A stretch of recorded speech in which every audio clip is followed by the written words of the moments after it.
Hello, my friends. This is Deepak. How are you?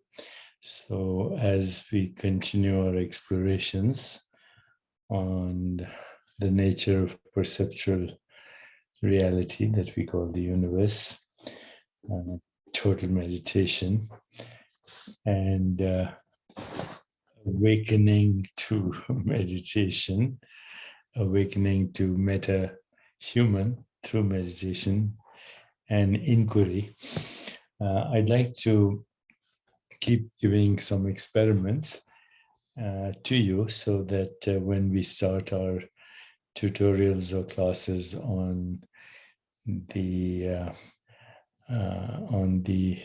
reality of higher consciousness and enlightenment and fundamental reality and timeless being as an experience, so we can go beyond everyday constructs of reality and find infinite freedom to create reality or experience of reality in the moment, the right response to every situation as it occurs.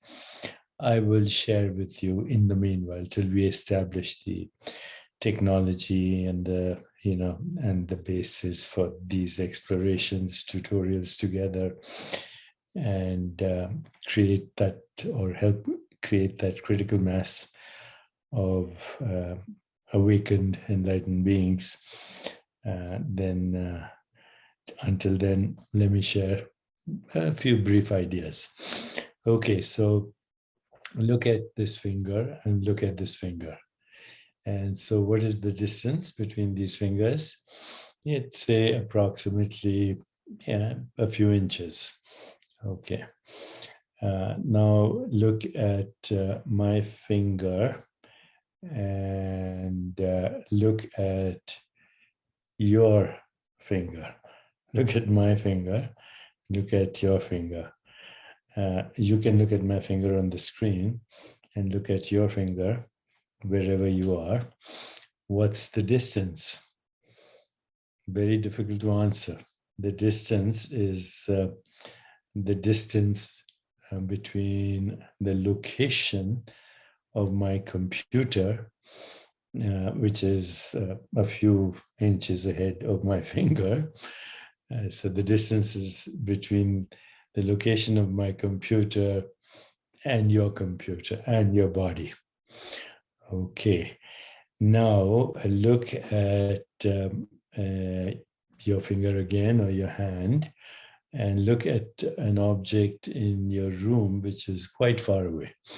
Let's say it's 50 feet away. So what's the distance? 50 feet between your finger or your hand and that object that is presumably 50 feet away. Okay, now go outside tonight and look at the moon or look at a very distant star. Let's presume that the star is 100 million light years away. So now when you're looking at the star 100 million light years away, then that star is in the past. It's 100 million years ago, literally 100 million years ago. What you're looking at, it is a ghost that will continue to appear as that ghost for another 100 million years. So we have all these distances in space-time. But now look at it from a completely different perspective. So each time I asked you to look, that was a perceptual window. And the distance between one perceptual window and the other is actually zero. It's the same perceptual window that looks at your hand and that looks at a distant star. And in that perceptual window is the experience also of your body, because when you look at your body, it's a perceptual snapshot. So perceptual snapshots in what we might call formless being are creating the appearance of space-time and causality and objects and people and animals and insects and rocks and stars and moon. And this perceptual window is your biological organism, is you, conscious agent. And it's a human conscious agent. And there are innumerable conscious agents, from insects and mosquitoes to organisms with hundreds of eyes, and other organisms that have different perceptual windows with different bandwidths of electromagnetic activity as their windows. And they're all experiencing different universes. So who are we? We are perceptual windows, and we are species-specific perceptual windows that give us a small bandwidth of experience that we call the human universe. And that includes everything: stars, galaxies, rocks, animals, insects, bats, owls, snakes, dolphins. They're all within the perceptual human window. So they're human experiences in a biological organism called Homo sapiens. But the biological organism itself is a sensor. It's a perceptual window, and it is made out of the same stuff, non-stuff, that everything else is made out of. Everything else is made out of non-stuff, formless non-stuff, being, existence. And yet, there are innumerable perceptual windows, so they're therefore innumerable. There are innumerable perceptual windows, therefore there are innumerable universes, or experiences of universes, or metaverses, whatever you want to call them. So here's another metaphor, another analogy, another visual. Imagine a spaceship which is almost infinite. I say almost infinite because it's a spaceship.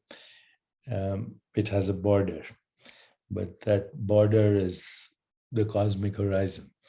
And in reality, that's a metaphor, because reality is borderless. But imagine there's an infinitely big spaceship with a cosmic horizon. And you and I have a window seat, which is assigned the human window. And in that window are multiple human windows, each of us as a conscious agent or a perceptual window, or a sensor, a biosensor. And we are all experiencing the entire universe as a projection of ourself through modes of knowing and experiences and interpretations of human perception, which we call stories or models, since the dawn of what we might call civilization. So the windows, of course, are also in space-time. You are also in space-time. The windows are in space-time. The spaceship, for now, is in space-time. But it actually, everything I've said is a projection of the formless, infinite, experiencing itself as infinite multiverses. Okay, so gets pretty complicated. You say, what is the point? How do I pay my mortgage? How do I not worry about my job? How does this affect my relationships? We'll get there, my friends, but first you have to understand what reality is. If you are, if you don't understand what reality is, then you'll be continuing to be bamboozled by the dreamscape, and also by your own name and form, which is a fictional character in that collective dreamscape. If this is too hopelessly abstract, let me know, but I'd like to continue this and make it practical so you can ultimately pay your mortgage with creative joy in every timeless moment of existence. Or I should say every timeless now of existence. Now is not a moment in time. Thank you. More later.